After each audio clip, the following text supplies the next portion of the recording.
भाषा, वो देखने को मिली। यहाँ मंत्री जी मौजूद हैं, मेरा उनसे एक निवेदन है,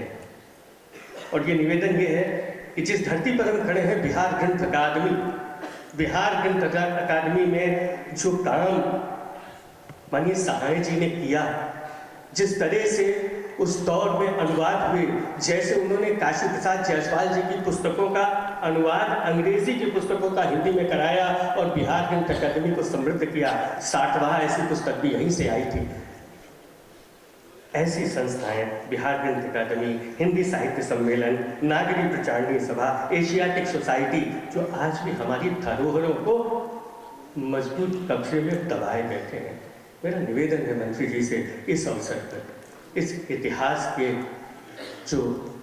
इतिहास संकलन योजना का ये इतना बड़ा समारोह है, उसमें मेरा निवेदन है कि आप केंद्रीय रूप से कोई ऐसी संस्था, ऐसी सरकारी संस्था निश्चित रूप से खड़ी करें जो कम से कम इन संस्थाओं की एक अम्ब्रेला संस्था हो, और वहाँ पर जो रखी हुई पांडुलिपियाँ हैं उनको हमारे सामने ला सकें, जिससे हमारी पीढ़ियाँ उन्हें पढ़ सकें, जान सकें, समझ सकें। क्योंकि इतिहास साहित्य में है। देखिए, पुरातत्व तो इतिहास का काव्यशास्त्र है, उसको वहीं छोड़ दीजिए। पुरातत्व तो है ही, लेकिन इतिहास साहित्य में है। इतिहास हमारे भोजन का भी है, इतिहास हमारे वस्त्रों का भी है, इतिहास हमारे मनोरंजन का भी है, इतिहास उन कलाओं का भी है जो हमारे सामने अपने बिंब प्रस्तुत करती हैं, और तभी हमारा संपूर्णता में इतिहास खड़ा होता है। मेरा यही निवेदन है। यहाँ माननीय सोनी जी हैं, मैं फिर एक बार उनसे करबद्ध प्रार्थना करता हूँ कि हम सब के, मैं युवा नहीं हूँ, लेकिन जिन युवाओं का साथ मुझे मिला उन्होंने मुझे युवा कर दिया। मैं यही कहूँगा कि उन युवाओं के लिए इसके विषय में कुछ विचार करें, मंत्री जी विचार करें, भारत सरकार विचार करे, और हम लोग तो प्रयास कर रहे हैं कि भारत का समग्र इतिहास इसी छत्र के नीचे तैयार हो। नमस्कार। बहुत बहुत धन्यवाद आदरणीय भाई राकेश मंजुल जी। हम आज़ादी के अमृत काल में और इन प्रकाशनों के माध्यम से, इस विमर्श के माध्यम से, अपने प्रयासों के माध्यम से उस अमृत को पाने, उस अमृत तक पहुंचने का प्रयास कर रहे हैं। मृत्यु और मोक्षीय मामृतात्, अमृत्यु से, विषाद से, दुख से अमरता की ओर प्रशस्त कर रहे हैं। उस अमृतत्व को जो आज़ादी की जो ऊर्जा हमसे छूट गई थी, हमारी दिशा बदल गई थी, हमारी दिशा भटक गई थी, हम वास्तव में अपने आप को स्व से, जो हमारा मूल है, जिसके बल पर हम, जिसके दम पर हम दुनिया में विश्वगुरु के रूप में पूजित हुए, उससे पुनः जुड़ने का प्रयास कर रहे हैं। मैं आज के इस कार्यक्रम में मंच पर विशिष्ट अतिथि के रूप में उपस्थित बौद्ध अध्ययन के वैश्विक स्तर के मान्य विद्वान, नव नालंदा महाविहार के माननीय कुलपिता आदरणीय प्रोफेसर वैद्यनाथ लाभ जी से निवेदन करता हूं कि वे अपना उद्बोधन दें। आदरणीय प्रोफेसर वैद्यनाथ लाभ जी।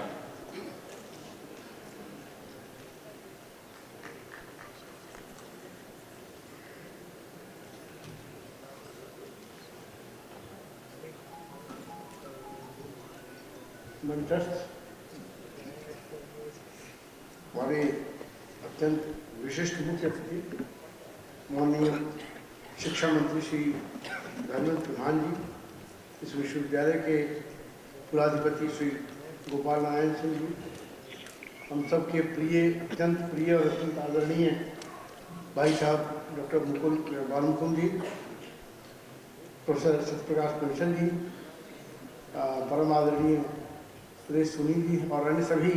विद्वानजनों को मेरा सादर प्रणाम। कल से हम लोग इस विषय पर काफ़ी चर्चा करते आ रहे हैं, इसमें बहुत अधिक कुछ नया कहना शेष नहीं रह गया है, किंतु जो मैं समझता हूँ कि जिसका कोई अपनापन नहीं होता है या अपना नहीं होता, वो कहीं और जाके तलाश करता है। हम तो विश्व के प्राचीनतम ग्रंथों के रचयिता हैं, उनके धरोहर हमारे पास है, इसलिए हमारा स्व तो अपने आप में स्वयं सिद्ध है। दुर्भाग्यवश 190 वर्षों की अंग्रेज़ों की गुलामी और उसके पहले शताब्दियों की जो मुग़लों की, तुर्क अफ़गान और अन्य लोगों की जो गुलामियाँ हमें सहनी पड़ी, उसका हमने प्रतिरोध भी किया और करते रहे। लेकिन उसके कारण से, खास करके अंग्रेजी और अंग्रेजियत के कारण, जो हमारा स्व हमसे कहीं न कहीं विस्मृति के गर्भ में गया, उसको पहचानने की आवश्यकता है। जैसे हनुमान जी जब लंका नहीं जा पा रहे थे तो उनको उनके बल का पुनर्स्मरण कराया गया और वो सीधे वहाँ पहुँच गए एक छलांग में। तो उसी प्रकार से ये मंच जो हमारा है, इसका उद्देश्य है कि हम अपने स्व को पहचानें, अपने स्मृत रखें, और जब वो होगी तो हमें जो परतंत्रता कहीं झेलनी पड़ी है, उसके लिए जो हम शताब्दियों से संघर्ष करते रहे और उसका प्रतिरोध करते रहे, तो यही कारण रहा कि कई पॉलिटिकल यूनिट्स में बटे रहने के बावजूद भारत एक राष्ट्र के रूप में आदिकाल से जीवित रहा है, और यही हमारी सबसे बड़ी शक्ति है। हमने किसी देश पर आक्रमण नहीं किया, लेकिन हम अपनी संस्कृति और मूल्यों के आधार पर ही, के बल पर दक्षिण पूर्व एशियाई देशों में फैले। जो अफगानिस्तान एक समय हमारा भाग हुआ करता था, अशोक के धर्मदूतों के माध्यम से सीरिया और पश्चिमी देशों तक बौद्ध धर्म का संदेश गया, या केवल बौद्ध धर्म का, भारतीय धर्म का संदेश गया।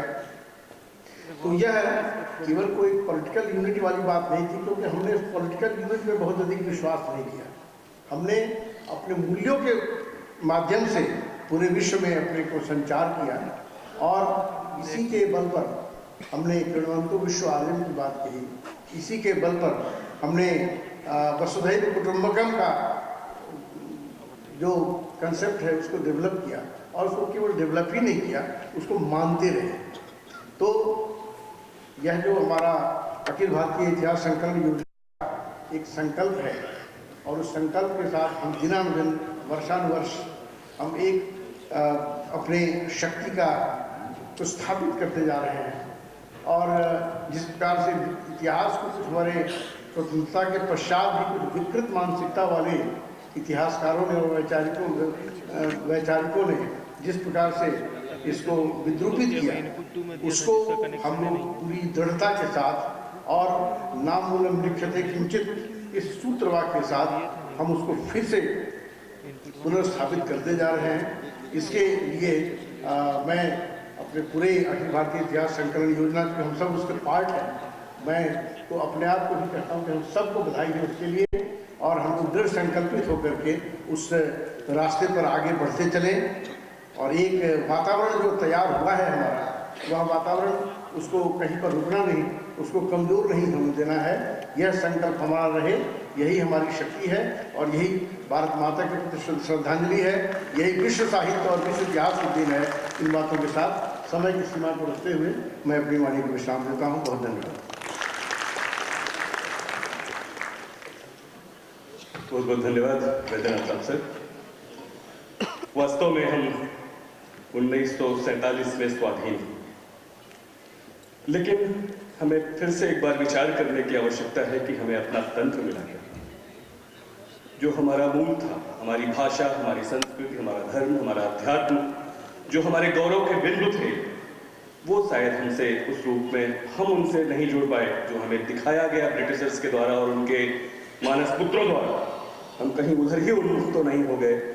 इसी के पुनर्विचार, इसी अमृत जो छूटी हुई हमारी ऊर्जा थी, उसको पाने का अवसर है। मंच पर 6 विश्वविद्यालयों के अब तक कुलपति के रूप में दायित्व संभाल चुके, संप्रति हिमाचल केंद्रीय विश्वविद्यालय धर्मशाला और राज्य विश्वविद्यालय शिमला के अतिरिक्त प्रभार के कुलपति, टूरिज्म मैनेजमेंट के मान्य विद्वान, 35 से अधिक देशों में विभिन्न प्लेटफॉर्म्स पे जिन्होंने देश का प्रतिनिधित्व किया है, ऐसे आदरणीय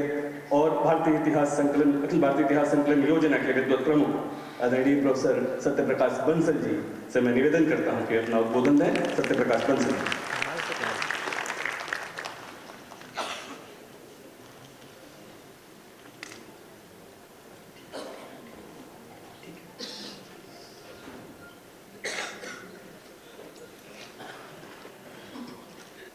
स्व स्वतंत्रता एवं प्रतिरोध, अतीत से वर्तमान तक त्रिदिवसीय महाकुंभ महापर्व राष्ट्रीय सम्मेलन के आज के इस सत्र के मुख्य अतिथि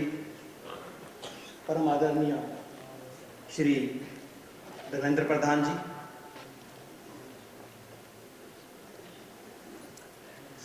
मंच पर उपस्थित हमारे सबके मार्गदर्शक डॉक्टर बालमुकुंद पांडे जी, संगठन सचिव व मार्गदर्शक भारतीय इतिहास संकलन योजना, इस विश्वविद्यालय के कुलाधिपति श्री गोपाल नारायण सिंह जी, प्रोफेसर लाभ जी और हमारे समक्ष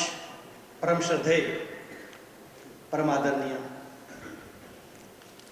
श्रेष्ठ सोनी जी। यहाँ जो कार्यक्रम की रूपरेखा जिन्होंने तैयार की, ऐसे हमारे कार्यकारी अध्यक्ष श्री देवी प्रसाद जी और इतिहास संकलन योजना के महामंत्री ईश्वर शरण जी, विभिन्न देश भर से आए इतिहास संकलन योजना के प्रबुद्ध कार्यकर्ता प्रतिभागी, कल से बहुत सुंदर सार्थक चर्चा जो है वो विभिन्न विषयों पे हुई। पुनरावृत्ति नहीं करूंगा, कुछ बातें आपके समक्ष मैं पहले तो, क्योंकि कुलपति होने के नाते शिक्षा से संबंध रखता हूं, मैं शिक्षा से ही शुरुआत करूंगा कि शिक्षा का विस्तार हुआ लेकिन शिक्षा का विकास नहीं हुआ, क्योंकि विकास राष्ट्रीय संस्कृति के अनुरूप होना चाहिए। कई कारण रहे, मैं उन कारणों में नहीं जाऊंगा, लेकिन एक बात की बधाई आज हमारे समक्ष भारत सरकार के परम आदरणीय शिक्षा मंत्री जी हैं। बधाई इसलिए भी कि जिसका इंतजार हमें बहुत वर्षों से था, या मैं ये कहूं कि एक कुर्ता था, कुर्ते पे बार बार रफू करते आ रहे थे, वो चाहे राधा कृष्णन आयोग बना था, मुदालियर आयोग बना था, दौलत सिंह कोठारी आयोग बना था, या उसके बाद 1986 में नई एजुकेशन पॉलिसी बनी थी जो 92 में इम्प्लीमेंट हुई। लेकिन पहली बार ये आज जन जन को एहसास हुआ, जन जन की प्रतिभागी हुई कि आज माननीय शिक्षा मंत्री जी के कर कदमों के द्वारा, हमारे माननीय प्रधानमंत्री जी के मार्गदर्शन में जो राष्ट्रीय शिक्षा नीति आज हमारे समक्ष आई है, इम्प्लीमेंट हुई है। और मुझे वो कहते हुए गर्व महसूस हो रहा है कि केंद्रीय विश्वविद्यालय हिमाचल प्रदेश अग्रणी विश्वविद्यालय में था कि 2 साल पहले हमने राष्ट्रीय शिक्षा नीति वहां पर इम्प्लीमेंट करने का जिम्मा उठाया। आखिर राष्ट्रीय शिक्षा नीति की आवश्यकता, क्योंकि बहुत सालों से हम सब यहां पर कार्यकर्ता बैठे हैं और कार्यकर्ता होने के नाते इतिहास साक्षी है कि किसी भी राष्ट्र का गौरव तथा तभी तक जागृत रहता है जब वो अपने स्वाभिमान व बलिदान की परंपरा को अगली पीढ़ी को सिखाता है और अगली पीढ़ी को संस्कारित करता है और उसके साथ अगली पीढ़ी को निरंतर प्रेरित भी करता है। किसी राष्ट्र का भविष्य तभी तक सुरक्षित रहता है जब वो अपने अतीत के अनुभवों व विरासत के गर्व से पल पल जुड़ा रहे। और मैं ये समझता हूं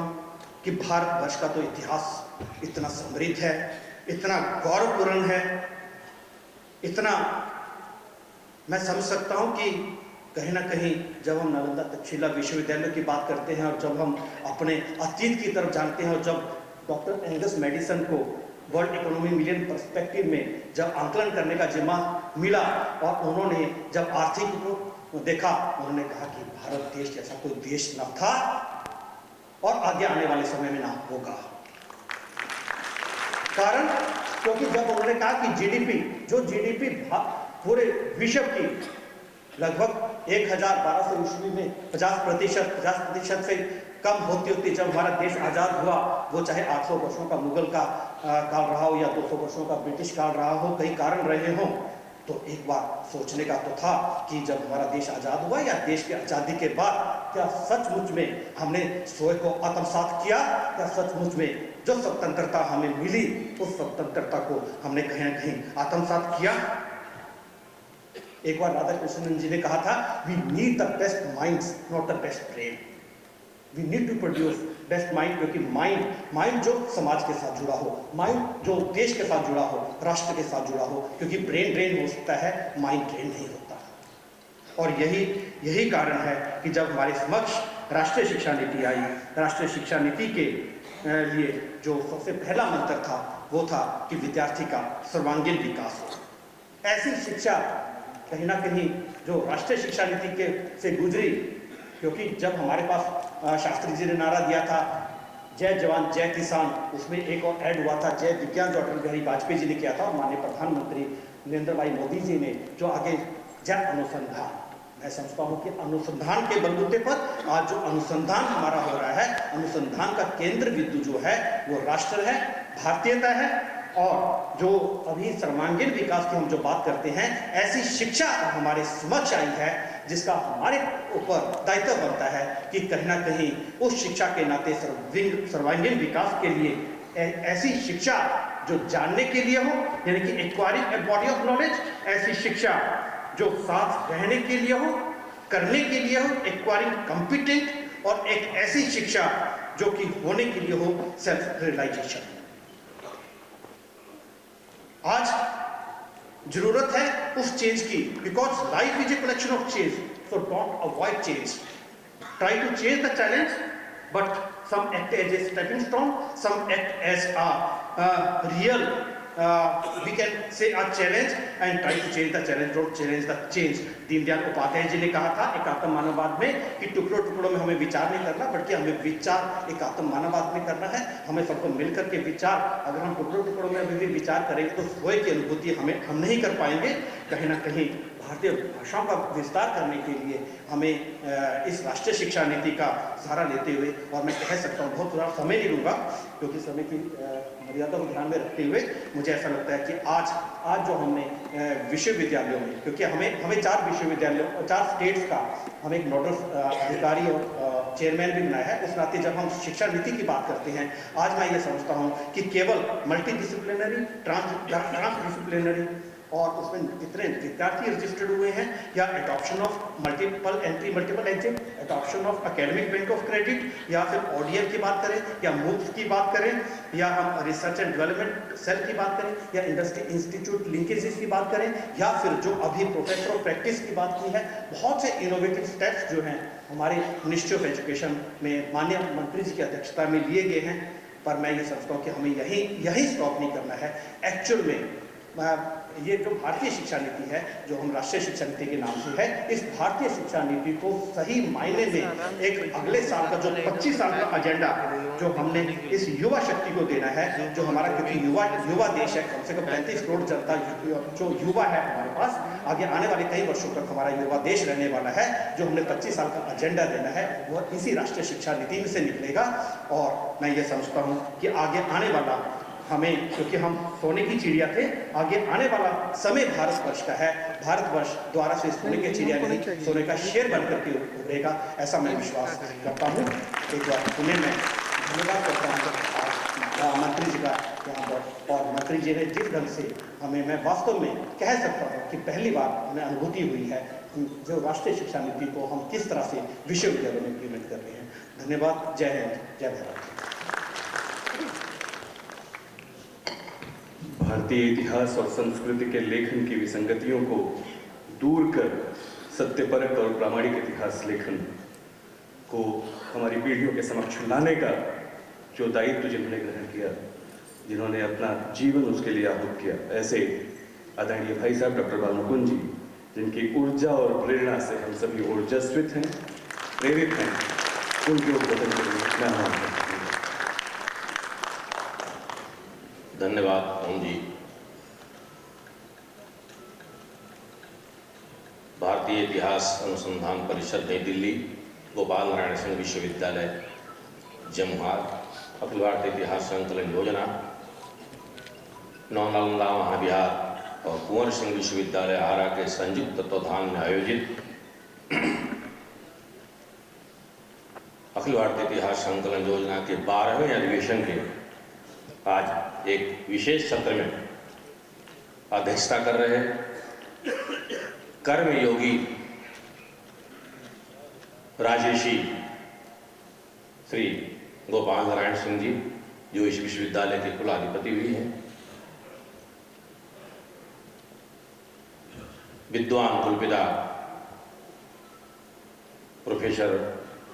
लाभ जी, प्रोफेसर बंसल जी, और जिनका मार्गदर्शन हमें प्राप्त होगा, ऐसे सरकार में शिक्षा मंत्री श्रीमान धर्मेंद्र प्रधान जी, सम्मुख बैठे हुए गुरुजन वृंद, देश भर से आए हुए प्यारे भैया बहनों, बचपन से ही एक मानव शास्त्र के विद्यार्थी होने के कारण ये विषय रहता था मन में कि क्या मनुष्य एक संसाधन है। जब हम MHRD की बात करते थे और मानव संसाधन की बात करते थे तो ये प्रश्न बार बार मन में पहुंचता था, लेकिन मनीषियों के चिंतन के कारण से और नए भारत के उल्लास में वो मानव संसाधन न बनकर के मानव साधक के रूप में स्थापित हुआ है। और संप्रति मानव संसाधन विकास मंत्रालय शिक्षा मंत्रालय के रूप में हमारे सामने उद्भूत हुआ। जैसा बंसल जी ने बताया, राष्ट्रीय शिक्षा नीति, लेकिन हमको लगता है कि भारत को पहली बार भारतीय शिक्षा नीति प्राप्त हुई है।